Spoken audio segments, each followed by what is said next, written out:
Hey everyone, welcome back. You are watching and or listening to Outside the Cinema, your weekly source for cult film discussion. We are discussing two new buzzworthy from the buzz bin of genre flicks for this year. I'm still trying to catch up on virtually everything in my life. Right. So these are two that I watched while I was laid up and figured, I mean, I would assume that you guys would want to hear us talk about them because you tend to like when we discuss the new, like, hip films. Yeah, hip. And we got two that have both been heavily talked about this year. I saw the TV Glow and In a Violent Nature. I know Scott had reviewed In a Violent Nature on one of his segments a couple months back, and we got around to watching it, so we're including it, and I figured it would be interesting to talk about because I don't know. Yeah, I mean, I don't know. because that's what we do. Yeah, it is. It is. So, I'm trying to think of what else is going on. So, I did get Oasis tickets. I saw, Yeah, I got a pre-sale code, so my getting the tickets was actually infinitely more easy than apparently everybody else on the I was planet. reading about that. Yeah, so we can take a couple minutes to talk about this now. So We can do whatever you want because it's your show. So it's true. It's a good point. No, it's our show. I mean, I ramble on, but like nobody else is stopping you. True.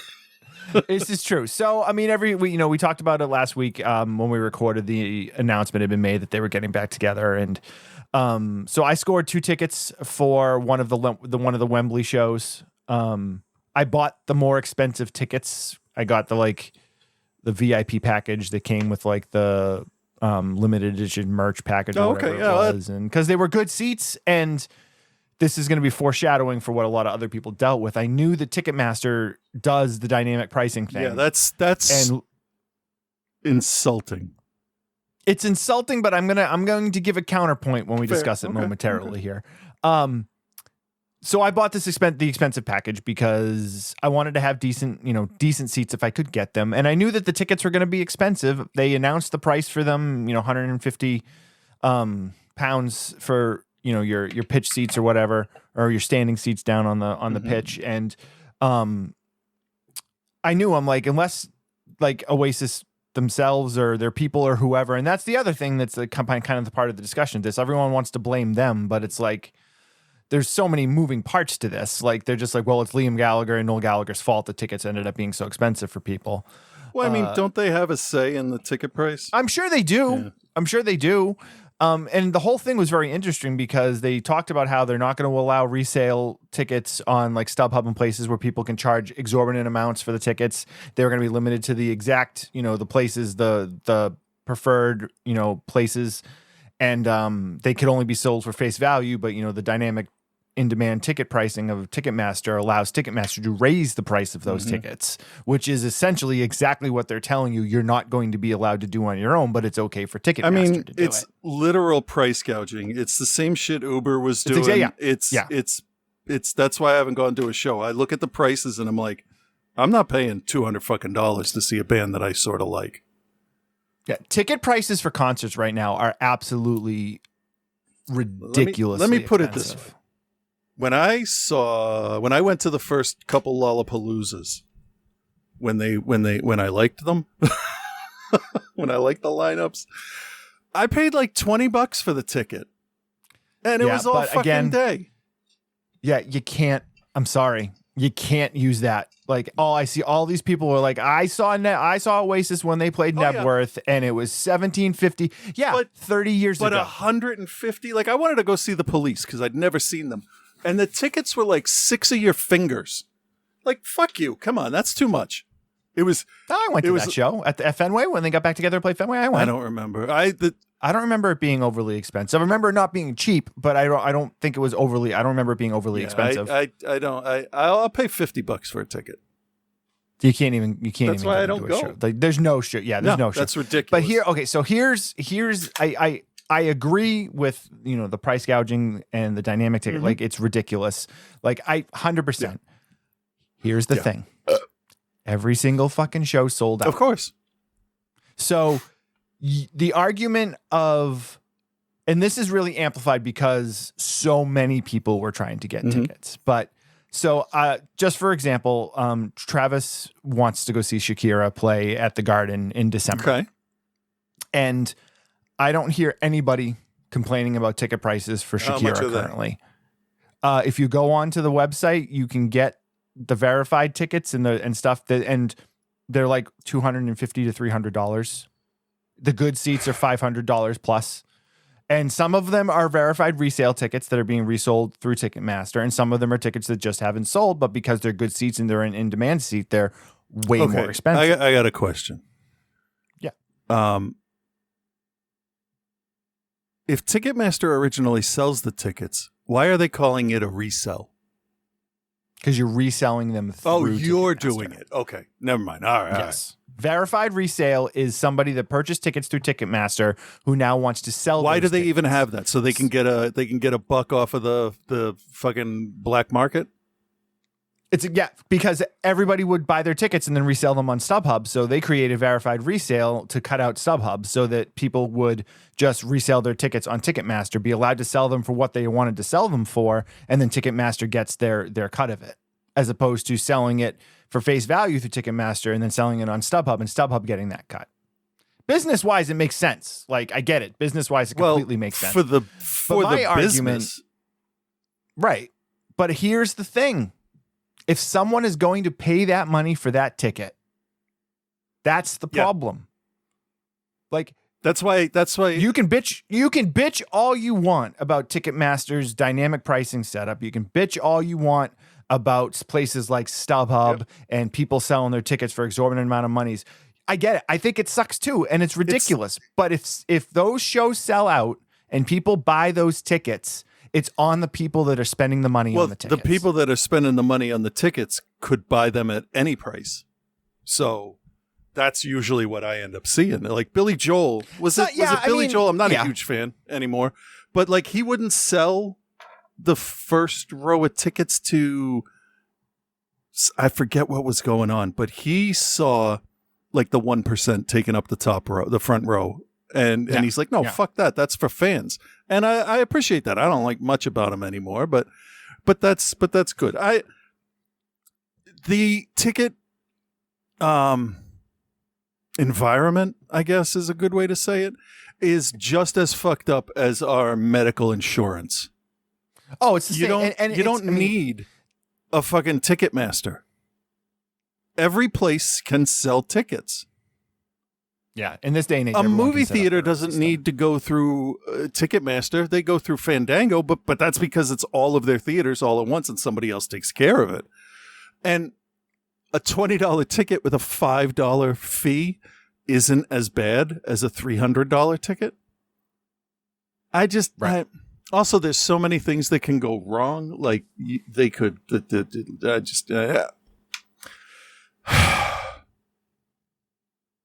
it's too much. It's too much. Everybody complains about how the music industry's dying, and it's like that's because you can't just say, "Hey, what are we gonna do? Let's go see this show." Is $100, even $100. Like I would have paid $100 to see The Police. I think that's probably around what I ended when up I paying. looked, it was like $400. So it was probably the resale shitheads. And that was what, 20 almost 20 tickets years ago have at this been point tickets with have that been reunion? too high for my tastes for a long time. And the thing is though, and you know, we can say it's, you know, people need to investigate, and I don't disagree with that, but at the same time, every single fucking ticket's Yeah, well, it will. I mean, that's why we have mobile games where it's like, hey, here's $100 bundle. Who the fuck is buying those? People with money to just shove up their ass and burn. Like, but I also think, depending on the event, like I ponied up the money for Oasis because Oasis is my favorite band, and like I absolutely want to be there to see their reunion because it could be the last time they play. You don't know that. Like, you know, there could be a, you know, I want to. No, and this whole thing is completely different from like normal like Worcester Centrum style things because you're getting something else out of the whole thing too, which is nice. Well, yeah, and the fact that like I've never been to the UK, so I'm psyched to go to the UK, and we're gonna take like a 10-day trip. Right. So you're making it a even big most thing. frustrating, yeah, which is good. Yeah, we're gonna make a big trip out of it. But like then like I checked the hotel prices. The hotel prices are like, you think the tickets are expensive? I've been looking at hotel prices for the last month. Yeah, like the ticket prices and the hotel prices compared to the tickets is like one night to stay at a hotel somewhere near Wembley is more than the cost of the 2 tickets. So it's like either way. But what you're saying is Bill needs some good recommendations for very nice, cheap hotels close to where he's going to go. So all our UK people, essentially, help and him no, out. I'm not going to come stay with you, and no, I'm not going to do an Airbnb. There's so many horror stories of Airbnbs in and around the UK that so many horror movies. movies about Airbnbs already. I know, geez.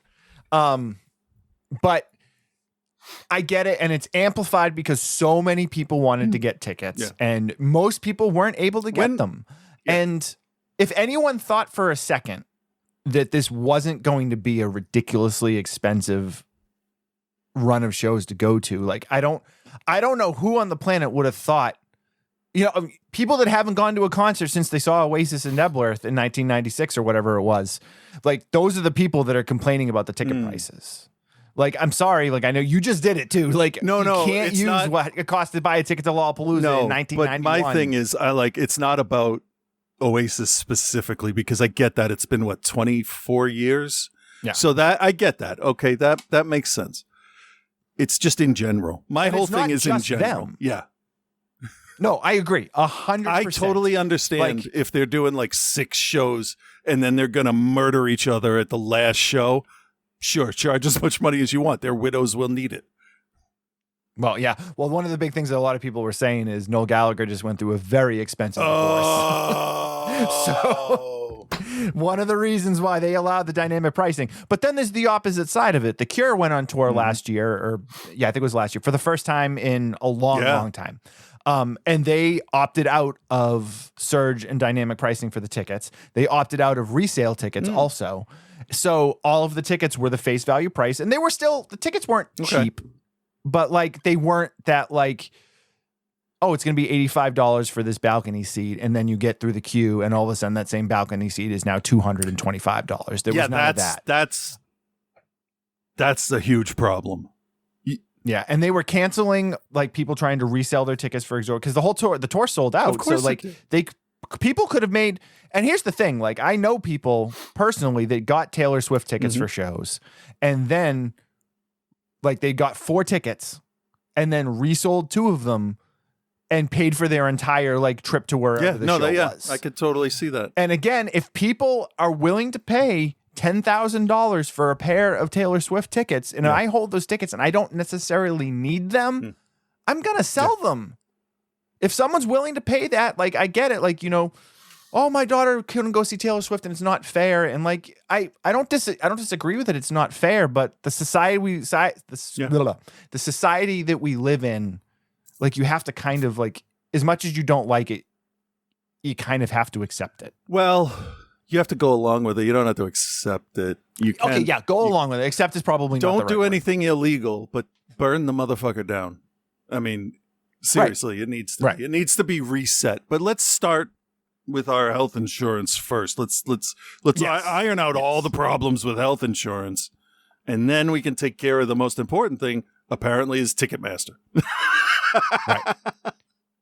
But no, a lot of people have been. I've been reading a lot about it, and I wasn't using the Lollapalooza. I'm not really complaining about this. It's just because I don't. But that's an example that everybody uses that. I can't even count how many times I saw people. Well, when I saw Oasis 30 years ago, that's what tickets cost 30 years ago. I can't even remember how much the last show I went to cost. I can't remember the last show I went to now. I mean, we go to a lot of concerts, so like, but like even like shows that like if you go to like a small club show at the Paradise or whatever, like where you used to be like tickets were like $12.50 to see so and so at the Paradise. Now you're $40-$50 for a ticket to a show at the Paradise. It's a type of thing. And any big arena show, like the cost of the production of it is astronomical. So it's not even like, we went to Blink 182 and I've got a good hookup at the Garden. So we're going to Casey Musgraves on Friday. So like we have access to good like VIP type tickets that end up actually being cheaper because they don't raise the price on those because they're sold corporately. Oh yeah. Yep. But like, that's just like, that's the cost of business now. And especially in the music industry, which everyone used to make their money off of records, touring is the way that people make their money. Now, Oasis is a bad example because we'll say Liam Gallagher. Apparently Noel Gallagher has had some other issues in his life that have cost him a decent amount of money. But like Liam Gallagher could never make another dime and be set for the next 3 lifetimes. Yeah. You know what I mean? So they're not the best example of it, but like you take a band like, what's a good example I want to use? The Black Keys, for example, were scheduled to do an arena tour. They were supposed to play the Garden. They were supposed to play MSG. Canceled the entire tour. Couldn't sell tickets. Couldn't sell enough tickets to even halfway fill the place. Didn't Weezer do that recently? Weezer's playing the Garden. Yeah, I saw $170, $219. No, there's still tickets left. What, they're verified? Oh, I don't know. I haven't looked that far. They're verified. I'm just tickets. going through. Oh no! Okay. No, I was like, because I said to myself, I'm like, how is Weezer gonna fill? They're playing the Blue record, so I get that, but like the idea that Weezer can sell out a show at the Garden and the Black Keys can't. Well, like, I mean, nostalgia is a huge thing right now, which is one of the reasons why the Oasis thing is so big. And when Blink 182 got back together with the original lineup, the reason that was so nostalgia is a huge thing right now. Oh, I'm not gonna deny that. I'm going through here because I don't really look at the Garden stuff except to see when something big's coming, so I know when I'll have difficulty parking at work. But mostly it's nighttime stuff, and I'm leaving by that point, so that's not so bad. I don't. And you're far enough away on the other side that you don't have to deal with it quite as bad. Yeah, no, I can always go out and take a left and have it not be a problem. Oh, go up through like Somerville and that way, right? Yeah. Took me a minute. I'm looking through here to see if there's anybody coming that I would like to see at the Garden, because I can always park at work and just walk right over, and I don't see anything that, because there's actually not a lot of concerts listed so far. There's some. Yeah, Shakira and Andrea Bocelli. Okay, yeah, I know that person. Which that's a rescheduled show that I think he was canceled. Tickets for that I better astronomical. Aerosmith's canceled. I remember that. Yep. They canceled the Black Keys. 21 Pilots is there, I think, in 2 weeks. I wouldn't mind going to that. I like them. We're going to, like I said, we're going to Casey Musgraves on Friday. What kind of music is she? She started as country. That's what I thought, yeah. But she's kind of like her new record, which is excellent, and will show up on the end of year top album show. Deeper Well is more like 70s style, like AM singer-songwriter type stuff. Okay. It's got a cool, like, warm feel to it. I've always liked her. I don't like country in general. Because country is, if you live outside of the US, like, you can't understand that country music is like the biggest music here, and I can't stand new country music. I actually just found a show I would want to go to.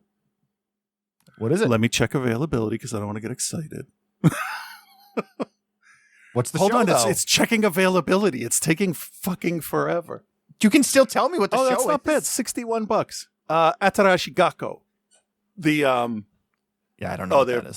They're pretty. I'll send you a video. They're a Japanese sort of hip hop pop group. Okay, I like it. I like it a lot. So it's J-pop. I don't know. You tell me when I send you a thing. You let me know. All right. But I'm looking, like, I have a problem going to places I've never been to. Because, but I worked at GBH, which has a huge parking garage, which is right next to Roadrunner, which is where it's going to be. Yep. I love Roadrunner. You've been there? Oh, a bunch of times. Love nice. Roadrunner. I was going to go, and there was somebody was playing that I really liked, but it was during something big going on in the news, and I couldn't get out of work. Oh, Godspeed You Black Emperor is coming. Huh. I don't do this very much. I don't look at these shows. Did I go on the last tour? There's always good shows. I mean, there's always because everybody hits Boston, and there's enough places now. Whereas, like, there's always like different, like, so you have the really tiny venues like in Alston where you have like Brighton Music Hall and places like that. How big is House of Blues comparatively? They are about 3,000, maybe 3,500. Oh. And then you have the MGM Music Hall right up the street, which I really hate. I hate the MGM Music Hall. Okay. I've only been there once, and I felt like I was going to die the whole time I was there. That's about 6,000, I think. That's not bad. That's not bad at all. It's about double the size of the House of Blues. And then you have Roadrunner, which is, I think, 8,000. Oh, really? Yeah, no, it's pretty big on the inside. That's weird because like, and it's two I remember. levels. It's two does it levels, go down? Like, is there? Because it doesn't look like a lot of space. Kind of. It's bigger than you'd think. I filmed the band Rebuilder. I filmed 2 music videos for them there. We shot there, and those are like, it's very like when you go into the backstage area, it is very like way bigger than you would expect it to be, and like, so I think like when you go in, the floor kind of goes down a little bit. But it's a cool place, and it's really good size, and they got great sound, and it's a really great venue. And it's all general admission, it looks like. Yeah, it's all general admission. And then when you get the next big, the next big show, bigger place after that is, the size of like, I guess you could talk with the Aganis is a little bit bigger. Oh, that's in not drastically. Lowell? That's the BU. Oh. No, that's the BU. Yeah. I'm just talking strictly in Boston. Oh yeah, I know there's one out there that some bands hit sometimes, but I couldn't remember. Sometimes not. Lowell's not. I mean, and then you're going to the level of the Garden. Yeah, I saw, because the Orpheum doesn't do many shows, and like the Wang Center does a few here and there, but like, yeah, and the Garden's like 19,000 sold out for. It's so weird. That's it. Weird Al was the last show I saw at the Wang a couple of years ago. I hate that place.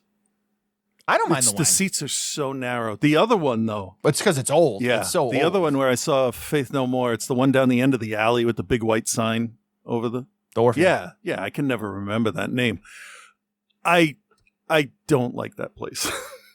Nope. The Orpheum is another one that's just old as hell. Yeah. For when people were a lot smaller. Yep. Well, as if you go to a game at Fenway Park, it's the same thing. I've done 2 of those, and they're uncomfortable each time. Yeah. Not fun. No. Not fun. So, all right, to get back, if you didn't get Oasis tickets, I'm sorry, because I know literally everyone on the planet was trying to get them. Maybe they'll do some more shows. I jumped in the. Well, they're going to do a tour, so they're going to probably come to the U.S., which I'll also go to. But I just kind of wanted to talk about that a little bit because it's what everyone's talking about it, and I get it. And yeah, I think it sucks, but at the same time, if the shows sell out, there's nothing you can do about it. And the only thing that's going to stop that is them putting those tickets on sale, and then the people seeing $350 a ticket or whatever it is, and then people not buying them and those tickets sitting around. Yeah. That's, like the Black Keys canceled their whole tour. J-Lo canceled her whole tour because they couldn't sell tickets. So I don't know if it was a ticket price thing. Well, they do, but like I think they're using it for different things. Yeah, like food that costs, 150 times more than it should. Or they just like, if you're going to go to one big event, you're going to save your money. You're going to go to Oasis. You're going to go to whatever, or like Metallica just played at Gillette. Yeah. They played 2 nights at Gillette a couple of weeks ago. When Taylor Swift came through, she did 2 nights at Gillette. I don't like going there. That's a long drive. I'll go there to see Oasis. Yeah, I went there to see. But I won't. I haven't gone to a show in there. And I'll go to a Patriots game once in a blue moon. And it's usually if somebody hooks me up, but yeah, Foxborough's actually not that far. It feels like it to me. It feels like it when you're trying to get out of there after a game or after an event because it's Route 1 or whatever. And it just takes literally days to get out of there. Yeah. Last time I was there, this will tell you how long ago this was. I saw Faith No More opened for Metallica, who opened for Guns N' Roses, we'll say. That wasn't even Gillette, dude. That was the old Sullivan Stadium. That's the same place, right? It's the same. No, it's a different stadium. No. It's in the same area. Yes. No, come on. I swear I saw them at Foxborough. No, it was in Foxborough, but they built a new stadium next to where the old one was. Oh. So the Gillette is it's in the same place. It's a different stadium. I don't pay attention to any of this. Dude, that was like 1991. I know. That's the last time I was there. But you weren't even 92. It was 92. I went to that show too, man. I remember. What do we got? Incidents. No, I wouldn't be listed in the incidents here. Maybe on the the Lollapalooza wiki page, some of my actions. not my name. No, they have won't been be. Trust me, recorded. you were weak sauce compared to a lot of the fucking people. Really? All right, Because we gotta talk tore about up the these movies. entire grass patch and then lit the fence on fire. Yeah, that sounds like that's weak sauce. Really? Because I didn't murder anybody, right? All right, let's talk about movies, guys. I saw the TV Glow and In Violent Nature, the films for this week. They're both Buzz films for this year. So let's start with I saw the TV Glow. Here is a trailer. I know this might sound crazy. I don't want to alarm you. Do you remember a TV show we used to watch together? It was called... The Pink Opaque? Yeah. Do you watch?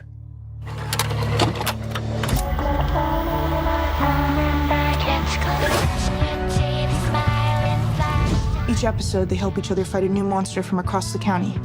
But it's way too scary for most kids. If we're gonna defeat him this time, we're gonna need to harness the full potential of our shared powers. Sometimes the Pink Opaque feels more real than real life. Maddie, it was a TV show. Are you sure that's all it was?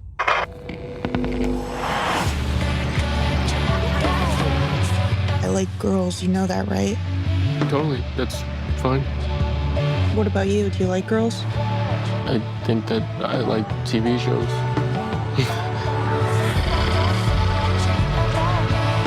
It's our destiny. How can I have a destiny? Something's wrong. This isn't how life is supposed to feel. Tell me you know it's true. Maddie, it's just the suburbs. Seems like you're always somewhere else lately. Maddie disappeared without a trace. All they found was her TV set burning in the backyard. I told myself I made the right choice.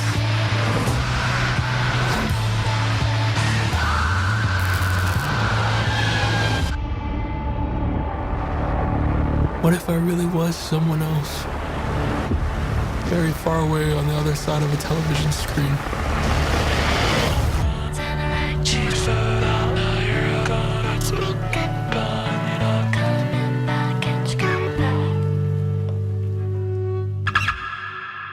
Okay, I saw the TV Glow, directed by Jane Schoenbrunn, also written by Jane. Top billed cast is Justice Smith and Bridget Lundy Payne.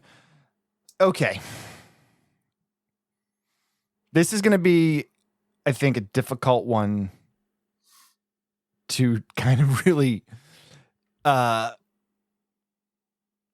review because it's an A24 flick and it feels like one of the most A24 flicks that I've seen in a while. It is very been very well renowned on the film festival circuit. But it is not like that trailer is more exciting than the actual movie is. Yeah. It is the epitome of a slow burn. Oh, yeah. And this film, and this is, again, I guess we'll say up front, this is going to be a spoiler warning. This is going to be a discussion that's going to contain spoilers because I don't feel like we can discuss much of it without that. So if you haven't seen it yet, watch it, come back to the review. Because from here on out, we're just going to kind of talk openly about it. So this film is all about its allegories and its symbolism and symbolism and all kinds of not being what it represents kind of stuff. Yeah, it's allegorical in every way. And this is not a movie that is made for you or I. Well, that doesn't mean that we can't enjoy it, but it's not made for us. I don't know. I don't know. You disagree?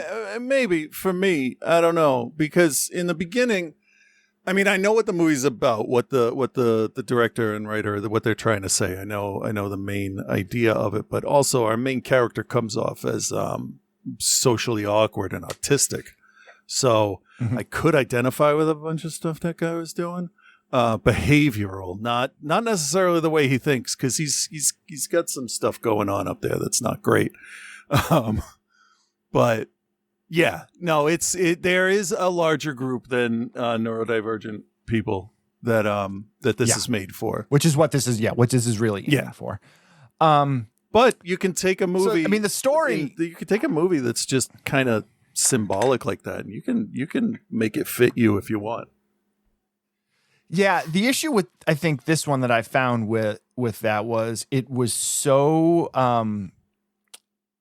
ham-fisted with what it's symbolizing and what the allegory they're presenting is that I couldn't look at it in any other way. Because the agenda that they're peddling here, and that's probably the word agenda is probably doing it a disservice because it sounds like kind of mean. Yeah, you know what we I mean? Can say message that they were trying to convey. Message, yeah, okay, yeah, message is a better word. Thank you. I don't want you to so come the off message that they're getting Republican, across. So no, not at all. And that's not. And spoiler alert, I didn't particularly like this, which is part of why I said this movie's not made for me, but. Its agenda, its message, and its allegory that is getting across becomes painfully evident early in the film, which is I don't normally have a problem with. I actually like when art an art flick will show its cards right away. My issue comes with the fact that they show their cards right away and then do nothing with it. Okay, yeah. So your main characters of Owen and Maddie are disenfranchised teenagers who are struggling with each of them with their different issues. As we said, again, spoilers, this is where I'm going with it. Maddie is the female main character in this. She identifies as a lesbian. And then Owen, played by Justice Smith, he's dealing with, and it's, as we said, it's given pretty early on, he's dealing with body dysmorphia in no uncertain way. And, there's so many ways you can tell these stories. And the way they decide to tell this story is through their relationship with this TV show called The Pink Opaque, which is very much, I saw a lot of people talking about The Pink Opaque saying it's very much like Are You Afraid of the Dark or Goosebumps, but I really got Buffy vibes. Oh, what I got because from it's the same font, the girl's carrying the axe. I mean, it's 100% Buffy. Right. And I'm a huge Buffy fan. Love Buffy. I didn't really watch Are You Afraid of the Dark or Goosebumps, but I was a huge. I was Buffy too fan. old, so that, Yeah. I definitely was like, okay, all right, cool. I like where we're going with this, and that's they come together. He's very curious about the show, but his parents won't let him watch it, so he starts pretending to sleep over a friend's house, but going to Maddie's house to watch it on Friday nights. Maddie's got a girlfriend there with her, and they really just kind of build this like friendship through their mutual appreciation for what the show is. Yeah. And again, very early on though, Maddie, like you can tell that her obsession with this show is she can't understand what is reality and what is fiction. And she believes the Pink Opaque is a real place and a real thing. Did she believe that in the beginning or when she comes back? I think there was some belief that this was more than just a TV show through the whole thing. Okay. But so they're watching the show together, and then the show mysteriously gets canceled, and there's no final episode or anything. Yeah, welcome to fucking real life. I know, right? So Maddie then disappears one night. That's after she's talking about going. Right, but it's because she leaves the night of the last episode. Right, but it's not a surprise to our main guy because they had talked about it. Potentially, yeah. It was never like a thing that they were definitely going to do, but when they canceled the show, they aired the last episode or the last episode that airs, and she sets her TV on fire and then disappears for 10 years. Yeah. We were questioning whether or not the initial idea of getting out of here was about suicide. And that's why he was so upset about it, because she wanted him to go with her when she left, and he freaked out. That was too much of a change for him to be able to take. But that's why I thought like he there might have been a ending it all kind of angle to it, but there wasn't. No, it's I get that. I question that a little bit too. So Owen is essentially left behind, and this is again where a lot of the specific issues kind of really come into play, because he's left behind because he's not willing to let go of what his reality of who he is, accepting his sexuality, accepting his belief in who he is, whereas Maddie kind of like breaks free from the chains. She disappears because she goes off to be who she's supposed to be. Yeah. And we see Owen struggling on the daily with his social anxiety, his ability to deal with people, his growing asthmatic problems, which again is super allegorical of him feeling suffocated and not being able to be who he wants to be. And as that gets worse, it all plays in. And the thing is, it's all done very well, I think, in terms of the way that they're bringing stuff in. The way this film is shot is beautiful. The color palette they're using is beautiful. Oh yeah, the colors are fantastic. That was the first thing I commented on. The shot you get in the trailer. It's the chalk writing on the ground, but in the background is the ice cream truck, and there's this really nice green light like in a green the shot neon emanating from it. Yeah. It felt like they cloned Tyrone, like that same kind of saturated color palette. It was really a nice change to see. Yeah, if they clone Tyrone, he's got that 70s feel. This definitely feels like 90s. Oh yeah. So yeah, I mean, it looks beautiful. The cinematography is great. The way it's shot is incredible. The soundtrack is ridiculous. It's like old school, like going to bands and having them record songs for the movie. Yeah. It's got King Woman and Snail Mail and a whole bunch of other really great indie artists on there. So all of that is great. The pace is super slow, which again is not always a bad thing. No, I was cool with that this time for some reason. I just had an issue with the fact that like not only are we pacing it at like slower than a snail's pace, every time we reach a new section, and it's broken up into sections of Owen's life, when he's early in his teens, in his 20s, and then we meet him again when he's in his like 40s or even early 50s, and how he's not letting go of his restraints upon himself to be who he is. He's still living as a man, even though it's very much told through a number of scenes and a number of ways they're bringing it to you that he believes he's a woman. See, I thought initially he was just asexual, with the comment of, I think I like TV. And I think that's supposed to go into his confusion of he doesn't really want to know who he is. Like he's almost afraid to know who he is. Yeah, because the TV's an escape from reality and you can live exactly, there. Okay, right. Yeah. But you see it comes very clear in the scene earlier where he's having, I guess it's like a dream sequence where him and Maddie are the main characters in the show, and she's dressed very, very butch and masculine, and he's wearing a dress. Yeah. And he's playing a female character. Which again, okay, great.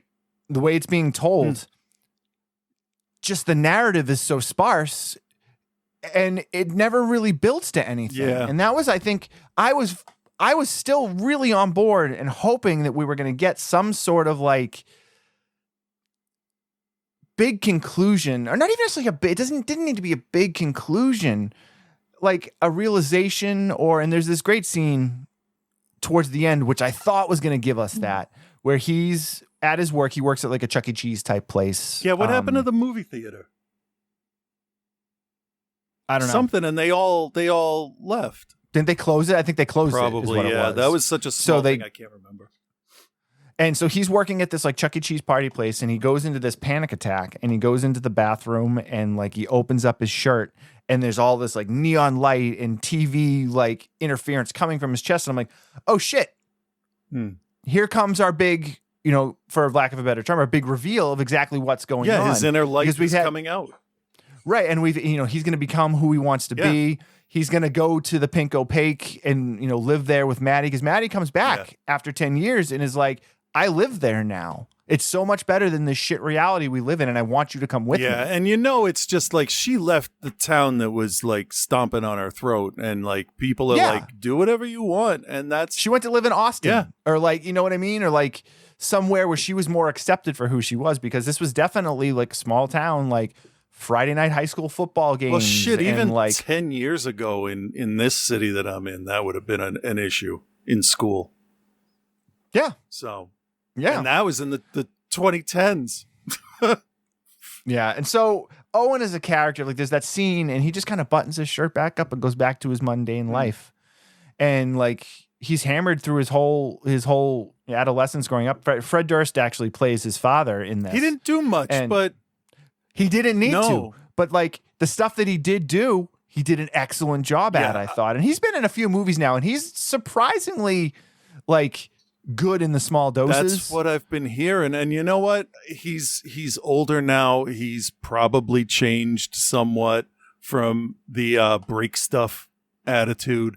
I'll give him a shot. Why not? He didn't really do anything that pissed people off except make, mid-level chart-topping music, I guess.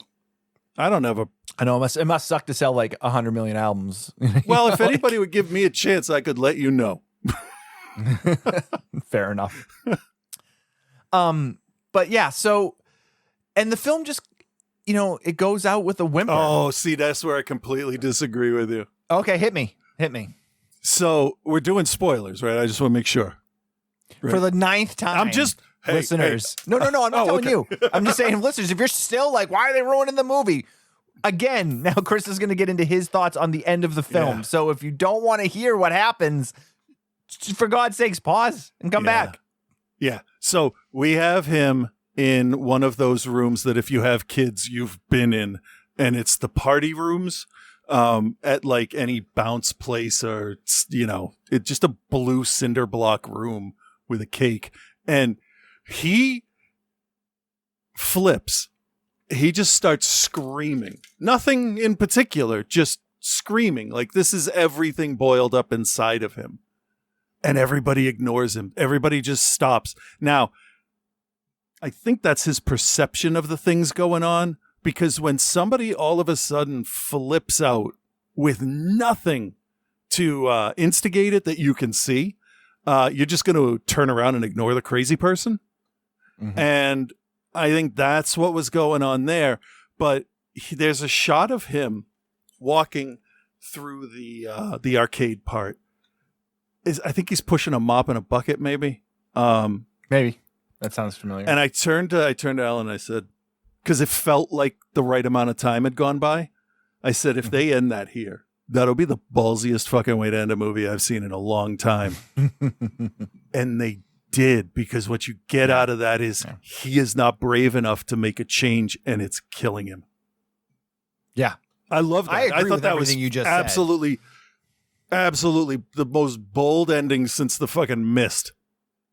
And it doesn't hit the same way, but it has that. It's like that thing you read online where it's like, they said in my essay for college to write down what courage is. So the guy wrote "this is" and sent that in. It's like that kind of thing.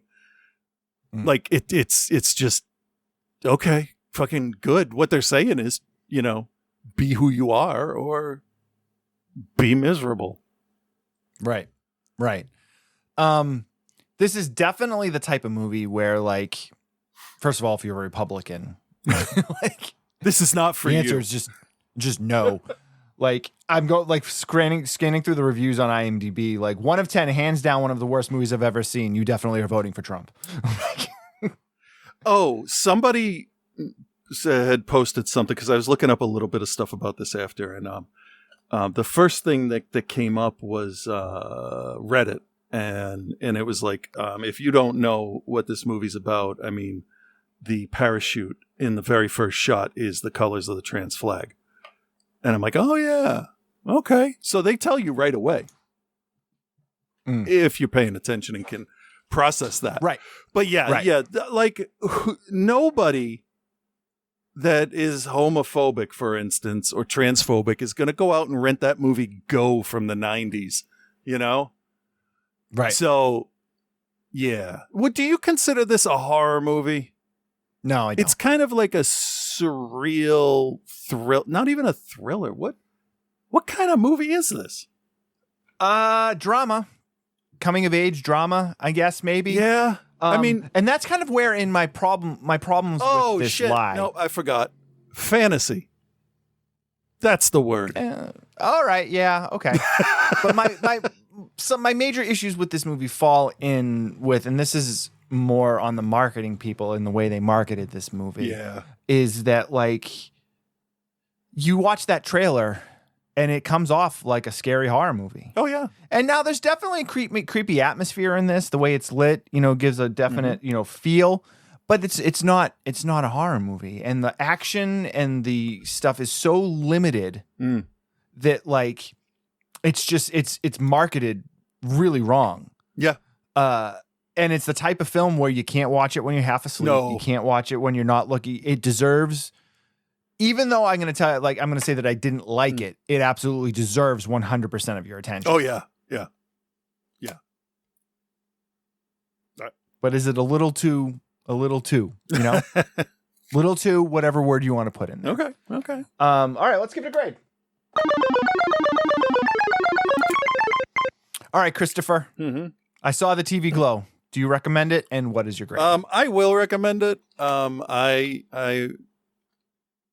had a feeling going in it was going to be slow. And this is like the slowest of the slow, because it's all contemplation and inner strength and all that stuff, trying to figure out who you are and whatever. And I say that like it's a common thing. But there were some parts where I wish there might have been more going on, but that's okay, because it was pretty much exactly what I was thinking it would be. Okay. A little bit of a Lovecraft feel with like the color and the stuff inside the person and that kind of thing. But that's it. This is all just coming of age and coming into who you are. It's not Candle Cove. It's not Channel Zero. It's none of that. I hate the name Pink Opaque. I think because there's two hard K sounds in there. It doesn't flow like Black Orchid, or whatever. Yeah. So every time they said that, my brain cringed a little because it hated how it sounded. But I like Lundy. I first saw her in the Bill and them. I can't remember if they're non-binary or not. But I saw them in Bill and Ted. Bill and Ted Face. Yeah, along with Samara Weaving, who is one of my favorites. She's really funny. She was really good in Guns Akimbo. Anyway, she's a fantastic actress. She's done a bunch of stuff that I've seen her in, and she's a little unconventional, but this fits her acting style perfectly. And so I will recommend it. It is slow, but at no point for me did it make me like look down and start drawing again. Right. Once the first shot of the the ice cream truck came up, I looked at it, I'm like, oh, somebody paid attention to coloring. All right, let's go.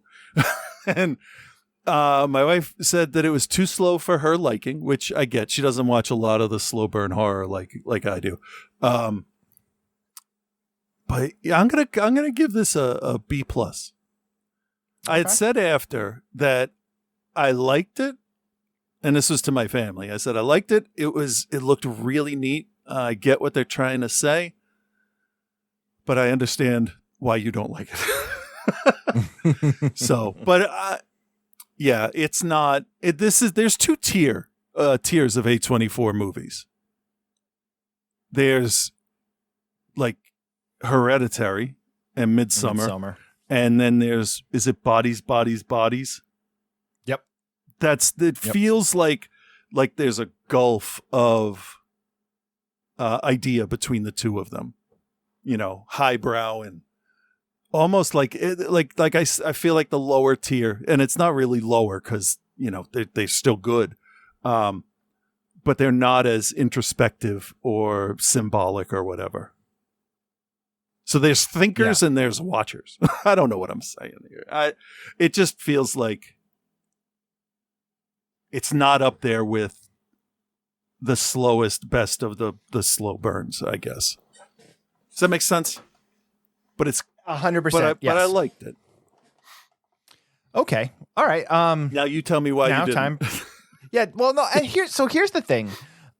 This is definitely one of those movies that, like, depending on how you feel about it and then what you say about it and how you react to it, is like, if you're not in the community that it's being aimed at, you can like get hate on it. You know what I mean? Yeah. Like, well, you don't understand it because it's not for you anyway. Yeah. And I don't like that type of response, regardless of what it's related to. Like, anybody should be able to like anything, but I saw a number of reviews of people that like gave it bad reviews for some of the reason. And I'm going to say right up, I'm not giving it a bad review. I just didn't particularly like it. Right. But like people that would be like, oh, you don't understand it because you don't, you're not one of us. And like, well, some people, just because you're in a different group doesn't mean that you can't understand or no, I shouldn't say maybe you can't understand it, but like doesn't mean that you won't try to understand. Yeah, or want to even just learn about it so one day you can understand it. Or just to be supportive. Yeah. And I saw a couple of reviews of people who were like, this movie's not for me and I didn't like it because of such and such. And people were like, well, you don't get it. You're part of the problem. Well, I mean, like, that's settle down. And if somebody said that to me, I would come right back with, yeah, I fucking don't. That's not my life. I don't know. Right, exactly. But it is, the non-binary thing, the gay thing, that I have kids and I need to know as much about that as possible because I need to make sure they're okay. Right, exactly. So I'm going to recommend it with that caveat of understand what you're getting into. Yeah. There's no need to leave a review on IMDb for this that's a 1 out of 10 saying it's the worst movie ever, because goddamn, it is not. It's nowhere close. Not even in the conversation. Right. Because it looks incredible. Its atmosphere is incredible. I thought the two leads, specifically Justice Smith, like they did a really good job with what they were. Yeah. And this movie is exactly what it's trying to be. You know what I mean? Which is why that trailer is so frustrating. Yeah. Because that's not what this movie is. Right. So all of these things, I'm recommending it for you if you want or understand or like get it. Yeah. But I think it's too slow. I think there's not enough narrative to carry it through. And it unfortunately trips over itself a number of points because every time we enter a new section, they're just reiterating everything that we've seen before it. So with that said, I'm going to give it a very neutral grade of a C+. Okay. Knowing that someone can watch it and be like, this is the best thing I've ever seen, because if it speaks to them and they understand the world that it's coming from and they want to really like dig deep, you can be like, yes, this is my favorite movie I've seen all year. Yeah. Or you're on the other side of that where your, belief system is something completely different and you're like, whatever, it's just boring. Nothing happens. Yeah. Which is, that's not wrong. But it's all in how you perceive the film and how you watch it. Yeah. Yeah. And it really does feel like it's just the mental torment you go through, just put up on the screen. A lot of, I had the word. It's when you're paralyzed by your decisions. It's like when you put on Hulu or Netflix or YouTube and you're like, okay, what do I watch? And you're like, there's so many things that I want to do or need to do. Where do I start? It's such a hard thing. It's such a long way. I mean, because when you change your gender, I imagine some of your views would get challenged and things would change, and facing things that have traumatized you is not easy. I do not recommend it, but I think if you need to do it, you have to do it. Right.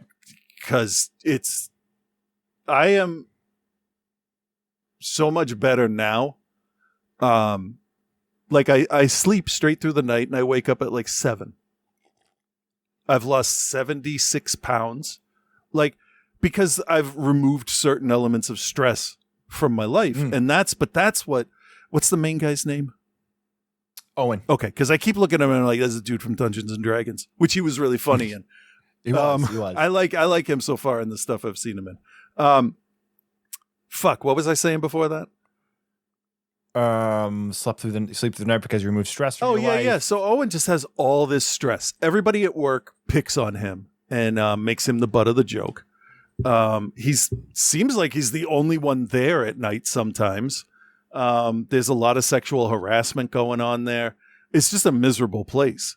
So that's not going to be great. You know, his mom dies. His father's Fred Durst, going to break stuff. And like, that's stress. And that will destroy you. And if he's not neurotypical, I mean, it's just going to build and build and build in him. It may take 30 years. It may take 10. I don't know. But you start to face stuff, come to terms with it. You could put it behind you. And that's what you know, Bill and Ted's girl did. Yep. All right. Well, let's move on. I don't know what the point of that was. Let's move on to In a Violent Nature. Okay. Again, now another kind of artsy horror flick that a lot of people are talking about. We hear a lot of people always talk about reinventing the slasher. I do believe, and I think we might have mentioned this when I was kind of doing my catch up a couple weeks ago. I don't remember if I talked about watching this or not, but I feel like I did. Either way, if I repeat some stuff that I said, I apologize. No, I'm not going to apologize. I can repeat myself if I want to. Yeah. This I felt was like, for the first time in a while, truly an attempt to reinvent the slasher film. Okay, because I thought... Whether it works or not, it's another story. I thought this was more of a deconstruction of... I can see that. Which, like, almost a satire, but not. All right, well, let's play the trailer.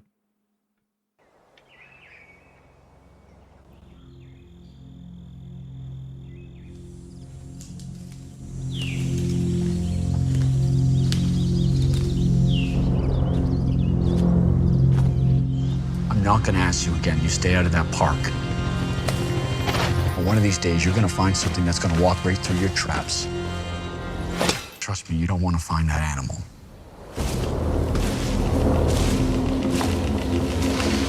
You guys never heard of the White Pine Slaughter? The what? The White Pine Slaughter. Just tell us the story. You guys really want to hear it? Yeah. Come on. All right, buckle up.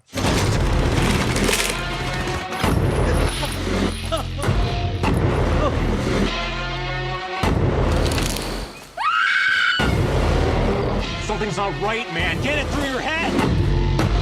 You don't know what you just did. It's the only thing holding his soul at rest. Well, give it back. You can't. He's awake now. What are you waiting for? We're right here.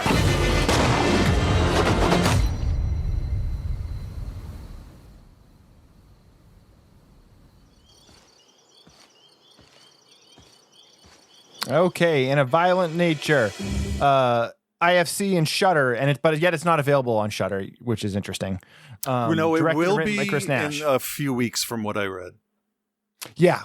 I saw that too. I figured it would okay. be at some point, but like you would think that they would want it to be the one place you could get it, but you can like get it on Amazon Prime now to buy it to watch, but not stream it on Shudder, even though they were the ones that produced it. Or at least bought in on it. I don't think they were involved in the production of it, but they definitely are the ones that picked it up. Anyway, so written and directed by Chris Nash. Newcomer. He was he did a piece of ABC's A Death 2. I don't know which one, and he was actually in The Void.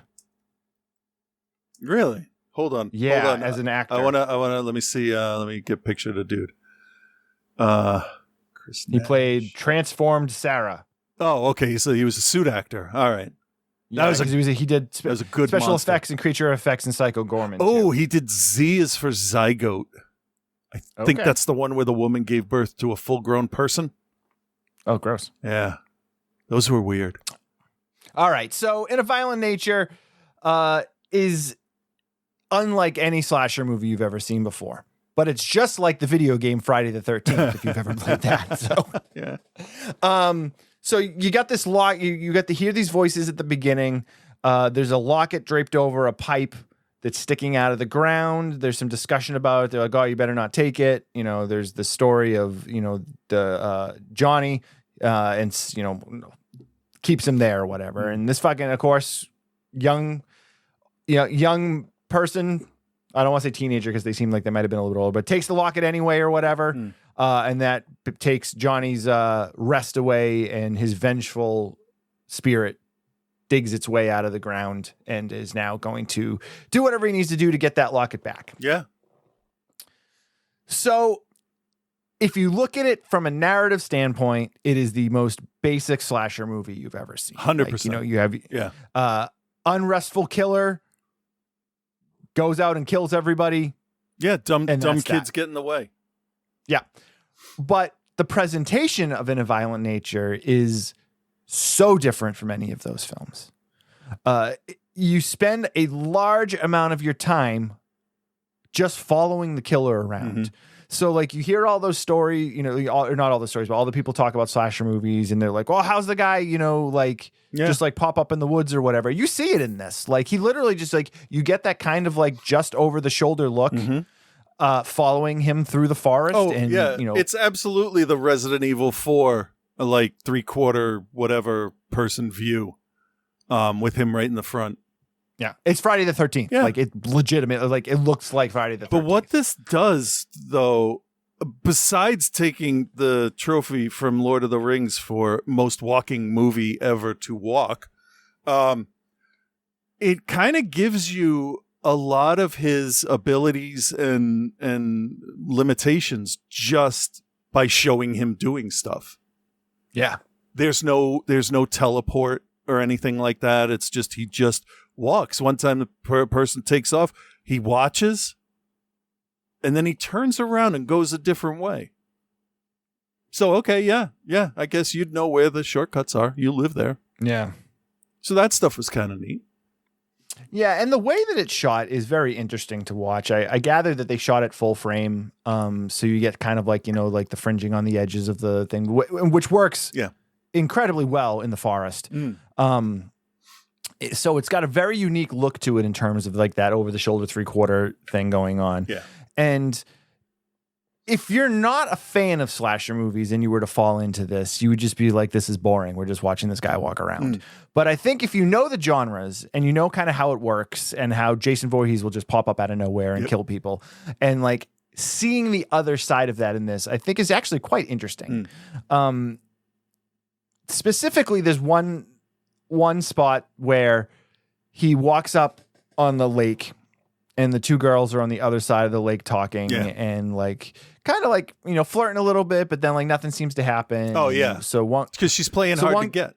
Yeah. So one girl's like, well, I'm going to go do yoga on the, on the mountainside or over there or whatever. And this other girl goes swimming. So she jumps into the lake and goes swimming. And then we see Johnny do the Jason thing where he just like walks into the lake and then disappears. Yeah. And the camera is a character in this movie too, in terms of like, it's almost like a drone or whatever. And like the camera will float up and come around the other side and swings around the other side of the lake. And then we see her come up for air and then disappear back down and then come up again and then disappear back down again. And then the water goes still. Yeah. And then very slowly, Johnny slowly walks his way up and out of the water and then goes to walk to the other girl where she's on the side of the mountain doing her yoga or whatever. And the body just floats up all quiet. Yeah. And that's it. That's where I thought it was going to start subverting things, because it's just that was not a typical slasher kill. The movie dashed that theory as hard as it could on the rocks with the next person, though. Didn't it? Yes. This definitely has some pretty gruesome kills in it. It has one of the personally just mentally abusive kill scenes I've ever seen in my life. It was horrifying. Yeah. Yeah, it is. It's also interesting because this film was shot to make it look like it's one continuous take. It's not. But no, I don't ever expect that to be the case. But yeah, I don't. As far as I can tell, and as far as I remember, there were no like hard cuts of anything.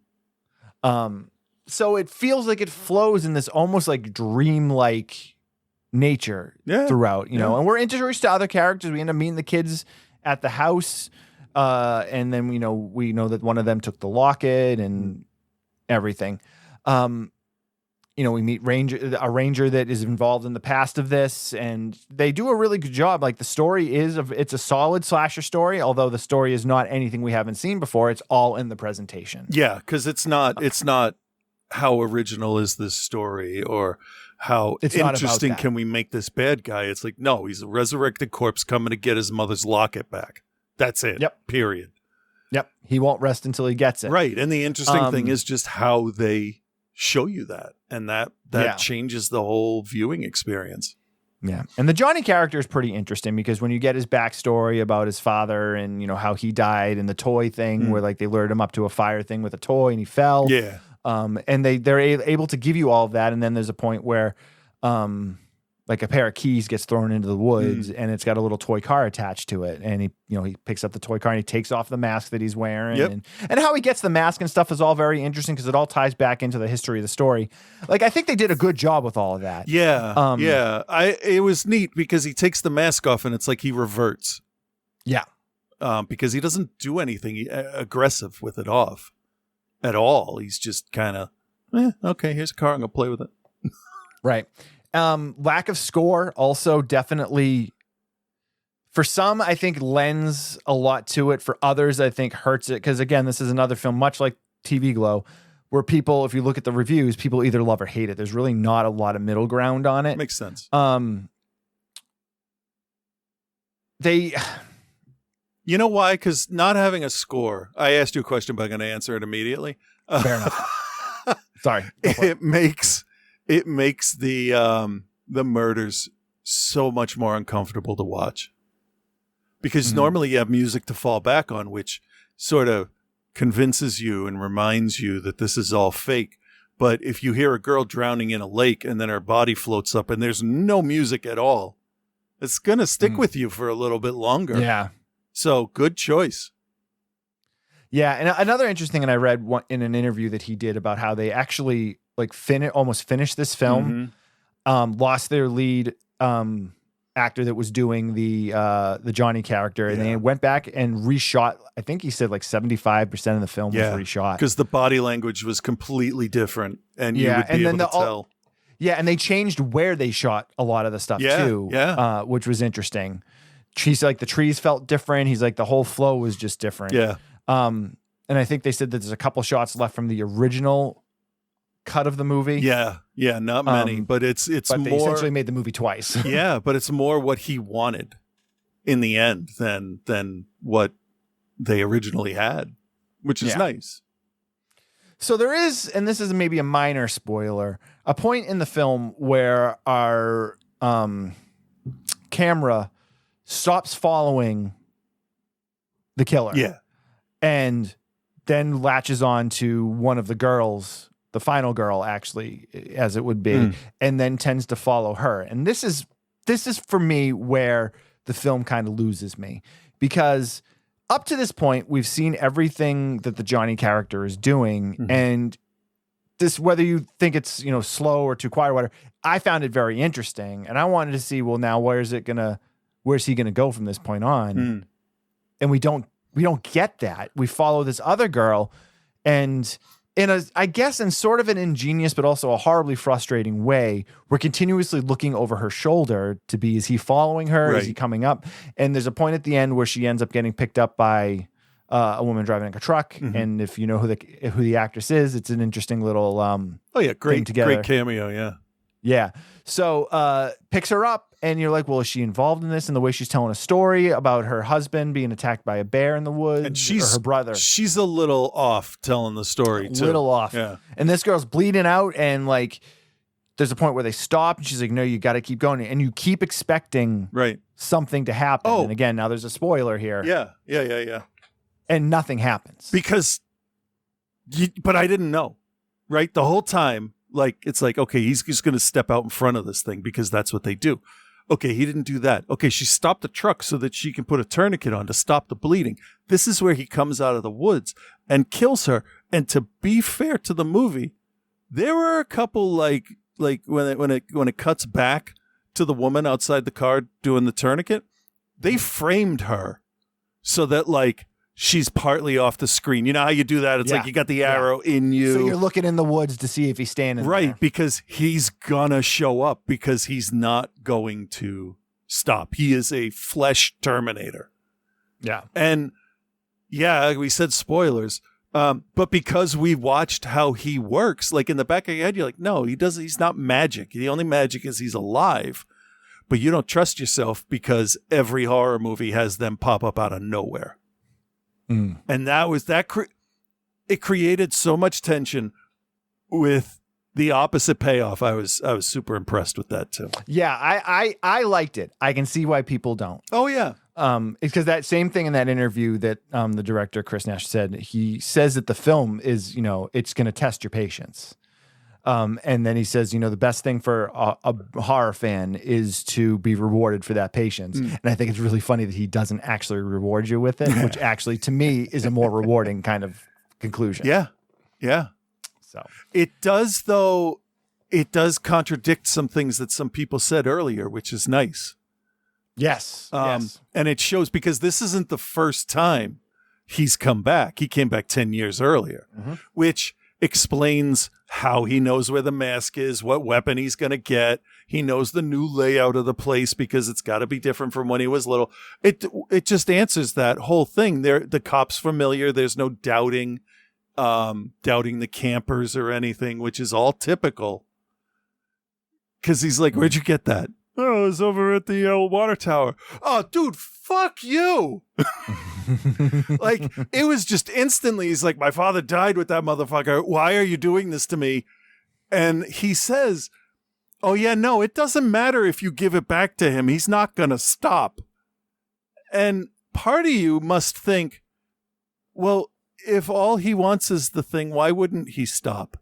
But then you're like, okay, well, he's the sheriff dude, the ranger, whatever. So right. Well, it's that trope from Friday the 13th. They're like, oh no, it's fine. He just wanted his machete back. Yeah. Yeah. These people weren't that dumb. No. They were dumb, but they weren't that dumb. True. All right, let's grade it. All right, Chris, do you recommend and what's your grade for In a Violent Nature? All right. I am going to recommend this because, as I said in the last review, I kind of like, sometimes I'm in the mood for these slow burn movies. But I will say, I did start this 3 separate times. And I'm like, I got to really pay attention to this. I can't watch it now. And it was again. And then I was like, I am not in the mood. I don't have the patience right now. But then when I was ready and I sat down with it, I'm like, okay, I can see why everybody's liking this. Yeah.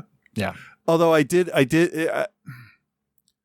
there is a part in this that is so sadistically brutal that this isn't for a casual slasher watcher. There's one kill that's like boring. There's one that's I almost said absolutely ridiculous. Yep. There's actually, I think, 2 that are ridiculous. I can't remember past this one I'm going to talk about. And then there's one at night in a building that made me squirm more than anything else in my life. If you take into consideration the condition of the character that is, that Johnny's got his hands on. And they didn't, because there's no other human around and this dude can't tell people what's going on for reasons I'm not going to completely say. You have to pay attention and know what happened and understand why he's doing what he does, the ranger. And once you realize that it's horrific, it's my reaction to that is probably equal to yours with the best friend in Terrifier 2 in the bedroom. Oh, yeah. It was, but this one, I'm not saying there's differences, but this one, the difference is like, this has probably happened to somebody. At least the first part of it. Okay, yeah. Because there's an industrial machine, there's accidents around them all the time. But the resistance and the noise. This movie has one of the most animalistic, brutal kills I've ever seen in a movie. Yeah. So good for Agreed. them. So Agreed. it is not for everybody. If you can't get past Terrifier 1, don't. Or after he shows up and they say you give him the locket, it doesn't matter. Just skip ahead like 15 minutes. But yeah, I really felt for that guy. He was a decent character. He's a decent person. And it was just, anyway, so I'm gonna, it made me feel like I should give it an F because that's how my soul felt afterward. Right. But it was a good idea. It was very well done. I was afraid the look was going to be too generic or something, but he has an original weapon that fits the era and the area, which is nice. And the vintage mask he wears, perfect. Hadn't seen anything like that before. It's like a leather-bound BioShock helmet. Yeah. So I'm going to give this a B+. It was very well done. I do not know if I'm ever going to watch it again. That's fair. All very fair. But I am going to watch the second one because they've announced that. Yeah. Yeah. So with what they're trying to do, I think they were pretty successful in it, and I'm going to recommend it. It's not perfect by any stretch of the imagination, and I really didn't like how we shifted away from the character that we watched for the whole movie in the final third of it. Do you think that was because in slashers they switch over to the killer for a little bit? Maybe. I just was, yeah. But no, I like get something to give us a little bit of a conclusion on where he ended up, because the only thing we know is that he's got the locket back, and that's that. Like, that is true. You don't know, is he still going to go after her or not, the final girl? Right. So, but I think it's good. I like the way that it's shot. I love how the different, over the shoulder, like 3/4 video game style look. I know a lot of people had a problem with just how much walking and how slow it was, but I actually kind of really liked it. I got into it. Yeah. Like it felt like, all right, well, what's he going to come across? What's going to happen? And it was like really great. Like, like early in the film, he like comes across these two guys and, he like works his way into his house. And then like, it just comes across, it felt fresh, despite the fact that the story was so mundane. That it was so 1980. Oh, like you've seen it 100 times. You've seen it 100 times. Yeah. But the presentation was great. Love the lack of a score, even though I'm huge on a score. So all of those things work. So I will give it a B. Is what I will grade it. A little bit lower than you, but I really did enjoy it, and we all know that I'm a tougher grader than you most of the time. So yeah, I didn't expect to like it at all. I'll definitely say that. Yeah. No, I and listening back to Scott's review of it, I think he was pretty dead on and a lot of the stuff too. He felt similar to us, and I'm sure he may revisit it for next week, knowing that we talked about it. But that's that. All right, cool. Yeah. This is going on longer than I expected. I expect this to be a quick show, but I guess not. All right, well, let's see what Joe has to think about this week's Lone Wolf and Cub flick.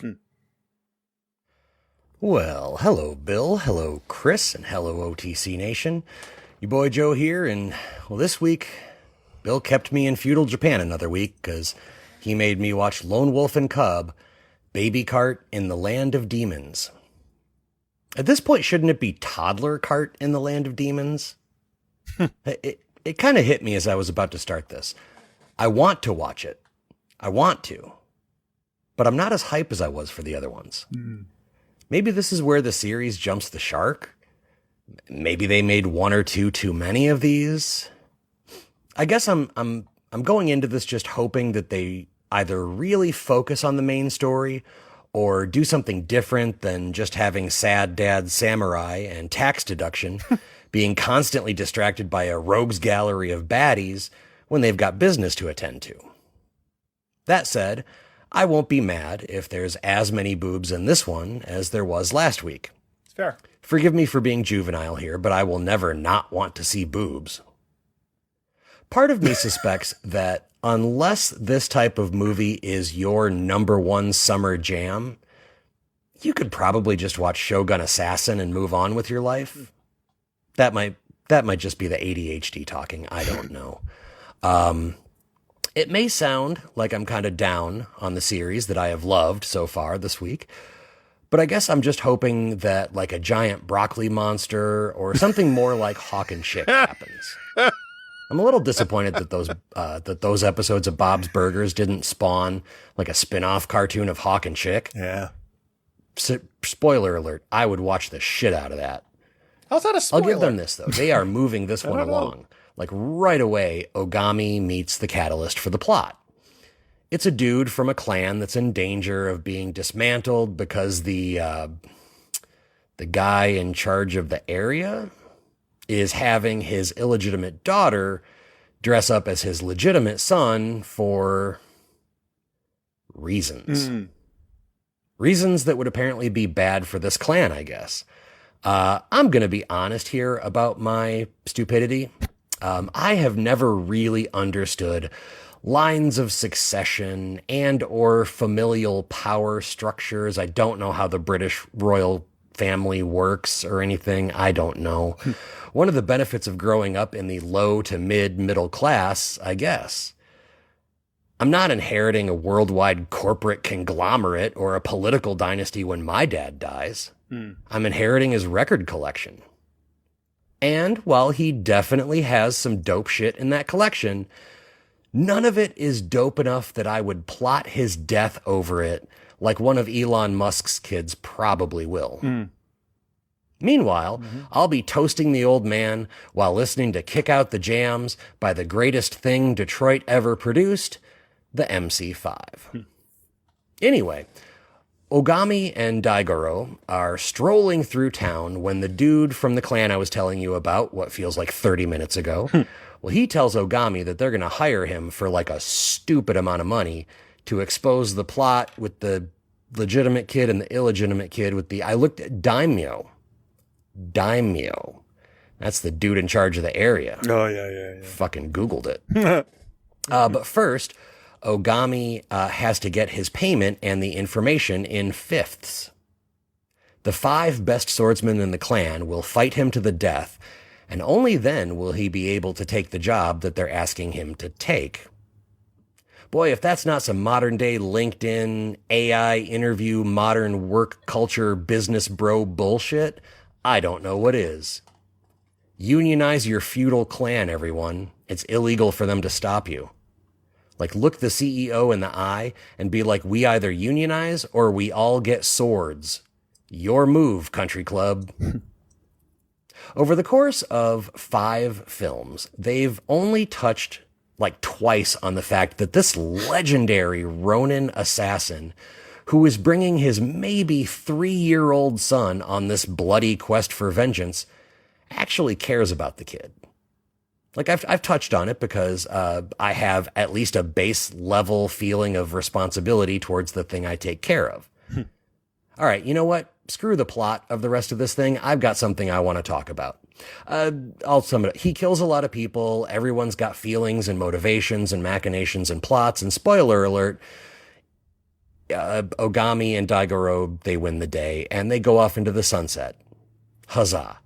Now, I am not going to tell you that me killing the raccoon that was going after my chickens is comparable to Sad Dad Samurai killing more men than a coal company in the interest of keeping his kids safe. But I have a large chicken run that I built out of wood and welded wire to keep these birds safe. You built a shoddy, splinter-ridden cart filled with bladed weapons so that your baby boy can tag along on what you described as a literal path to hell. Just saying. When I let my chickens out of the run to free range around Dad Bod Farms, that's what I call my little chunk of the Michigan wilderness, Dad Bod Farms. It's fitting. I stay out there with them in case I need to fucking body a hawk that's looking for its lunch. Okay. Thankfully, I've never had to do it because the logistics alone on that are baffling. What am I going to do? Punch a hawk out of midair? Yeah. Like, will screaming profanities at it work? I don't know. But I do know that these idiot birds are my wards, and I wouldn't let them run off while I'm making a motherfucking business transaction for someone's death where they'll get looped into being a pickpockets assassin like they're Oliver Twist in a kimono. Speaking of, Daigoro gets caught with a wallet that's not his because he got caught up with the pickpocket group. And while he's getting publicly beaten by the local magistrate, a 3-year-old child is getting publicly beaten by the local magistrate, Sad Dad Samurai just watches this all happen. Daigoro is no snitch, though. He no-sells this ass-whooping without stooging off the gang. SDS is proud that his son is no bitch. And they have a... Sorry, just laughed at the way I just said his son is no bitch. True. And they have a tender moment where he holds Daigoro's hand and they walk together instead of Daigoro adding carry weight to his dad's years-long wilderness hike. I'll end it with this. If, instead of taking place in feudal Japan, this took place in like the rural South in the 70s, it would be a cautionary tale about the poor white trash lifestyle and values. Instead, it's all, oh, they live by a code and he's so valiant. And give me a fucking break already. If it's not already obvious, I'm just making fun and having, telling jokes. This movie was also very good, like the others. Here's the thing. The good. Well, it's got really great actions and really great fight scenes in this one. Maybe some of the best in the series. Some poor stunt guy did one of the longest full-body burns I've ever seen, and I refuse to believe that this guy didn't get permanent scars from it. The bad. I mean, it's pretty rinse and repeat with the other films. The only thing that really changes are the faces of the non-main characters. Like, sad but true, like my joke earlier about how if you don't have the time or the patience, you really should probably just watch Shogun Assassin and move on with your life. Still kind of fits. This movie, with an overly wordy title, gets a B+, just like all the other Lone Wolf and Cub films. And next week, I finish out the Lone Wolf and Cub series with Lone Wolf and Cub, White Heaven in Hell. There's a joke about Republicans in there somewhere. I'm going to find it next week. Until then, be good, everyone. All right, thanks, Joe. I'm curious to see what he thinks of that final one. He's rated them all pretty high, so... Yeah. Okay, speaking of rating things high, here's Reverend Scott.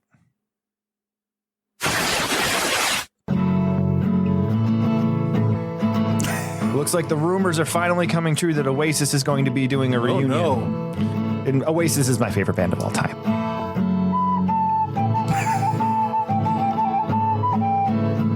It's so good. I love it, and I can't get enough of it.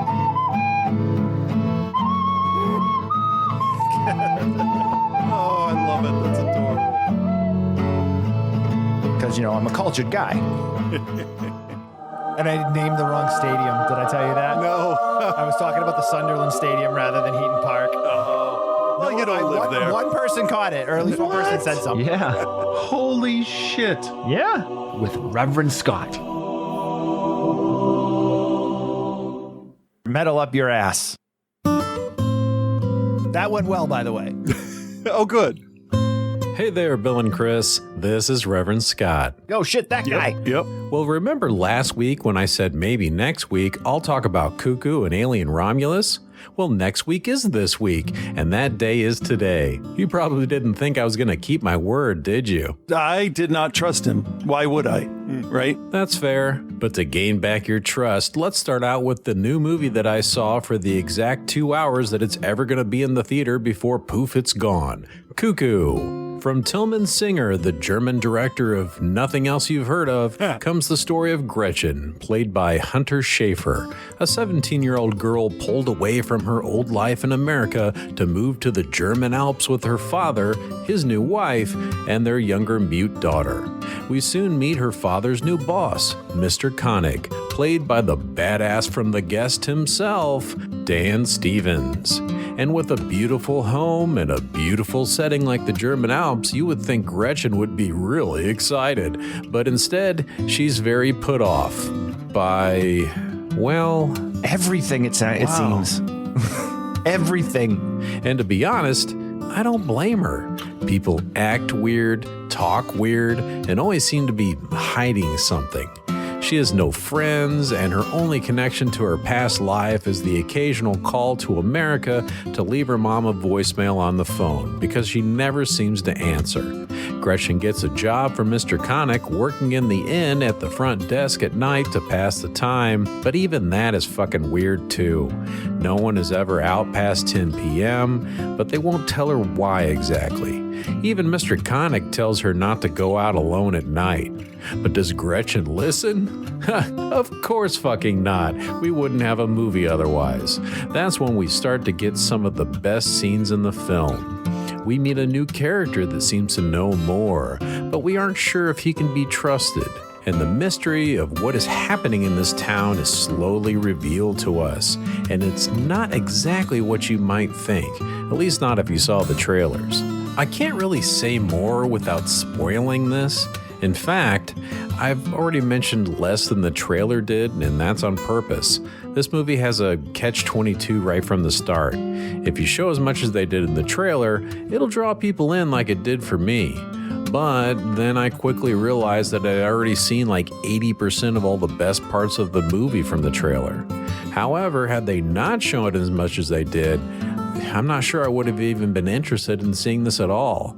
I'm sure a well-crafted trailer like, I don't know, remember the remake of the Texas Chainsaw Massacre, which was basically just a black screen with the sound effects and screaming and chainsaw noises? Yep. I mean, I was ready to fucking see that movie without ever seeing a single image from it. And I think they could have somehow done something that just kind of hidden more of the great parts of this film and stuff that was worth watching without just tossing it all out there for God and everyone to see ahead of time. And Hunter Schafer is terrific as Gretchen. The cinematography is gorgeous. The lighting and atmosphere are terrific. There's just this general creepy, unsettling vibe all over this. But it's just so horribly boring and like, but not like it's not boring. That things happen in it, so I don't know. And no, it's not boring, but if you've seen the trailer, you just feel like you've already seen so much. This is just missing something. If you can watch this without seeing anything about it beforehand, I say do it. At that point, it's a recommend. Otherwise, you might be slightly disappointed. I give Cuckoo a straight B. Moving on to the second movie in today's double feature from Fede Alvarez, the director of Don't Breathe, the Evil Dead remake sequel thing, and also Don't Breathe 2, comes Alien Romulus, a prequel and a sequel depending on which other Alien movie you're talking about. This takes place during that kind of 20-year period that Ripley was in her cryo sleep after the first Alien, but before Aliens. So here's the plot. Carl believes that he met an alien when he was 10 years old out in the desert, and they're coming back to get him when he turns 40 on his 40th birthday. Yeah. And it's really him prepping for this, Skyman to return. Yeah. Sorry, that's incorrect. Actually, we follow a 20-something girl named Rain, played by Kaylee Spaney? I don't know. And her quote-unquote brother, Andy, played by David Johnson. He's a synthetic human that's been decommissioned after a series of malfunctions. He's been reprogrammed by Rain's father to watch over her and protect her. After working for Weyland-Yutani in incredibly harsh conditions for a full contract length of like 5 years or so, Rain is finally ready to get the fuck off of this planet and move somewhere where Weyland doesn't have control of everything. People are getting sick and dying, or just dying from the shitty mining work. Well, unfortunately, Weyland knows something that Rain doesn't know. They've extended her contract another 5 years due to diminishing workforce. That's cool. I actually didn't know that either. Yep, I was surprised.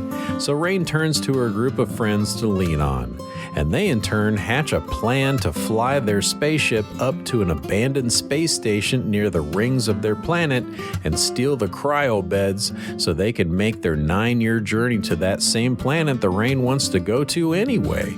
I mean, this space station is abandoned, it's gonna fall into the rings and be destroyed anyway, so who gives a shit? Fuck Weyland. Plus, Andy the robot can just help them get through the Wayland security.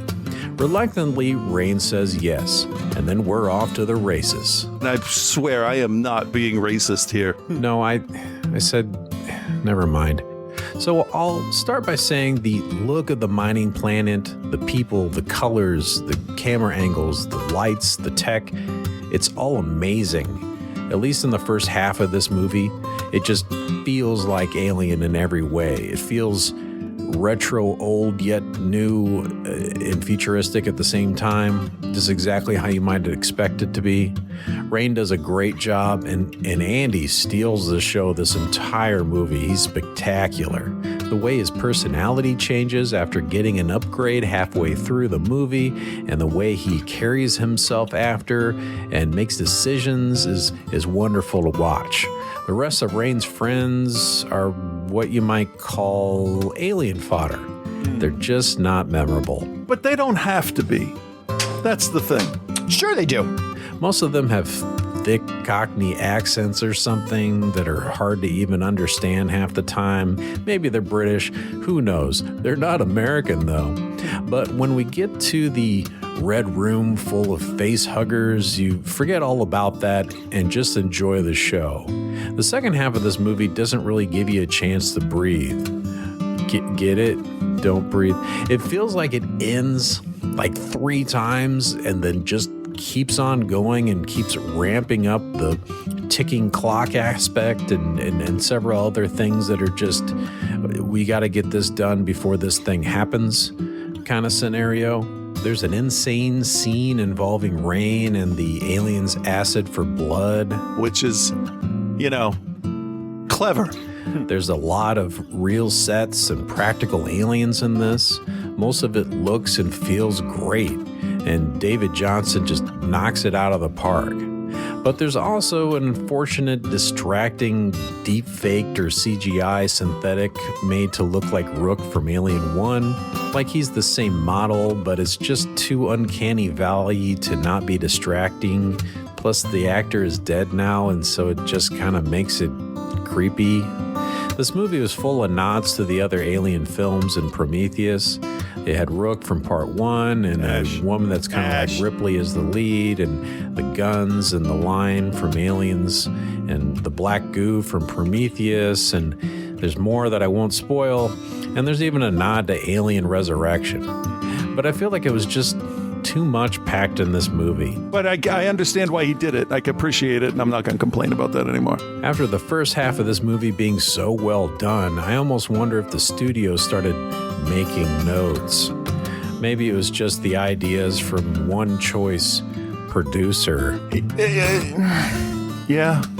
I'd say asshole, but yeah. I left the movie being overall impressed despite the faults I had with it.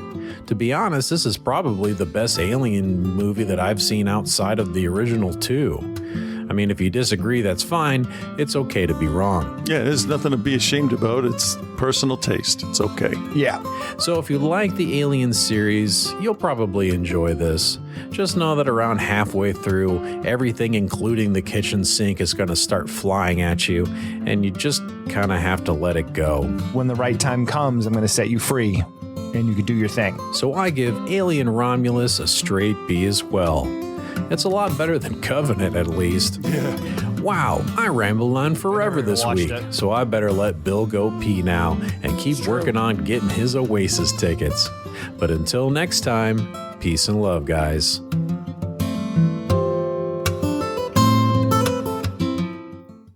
Outside the Cinema with Bill by Force and Mr. Chris. I gather that they're both probably just insufferable to deal with.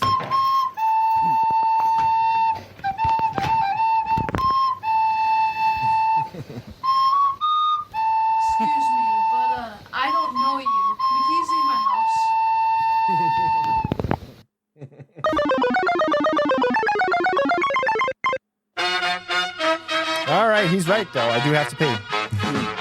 So follow us on Instagram at OTCBill, at Cthulhu. You can join the Patreon at patreon.com/outside the cinema. Yeah.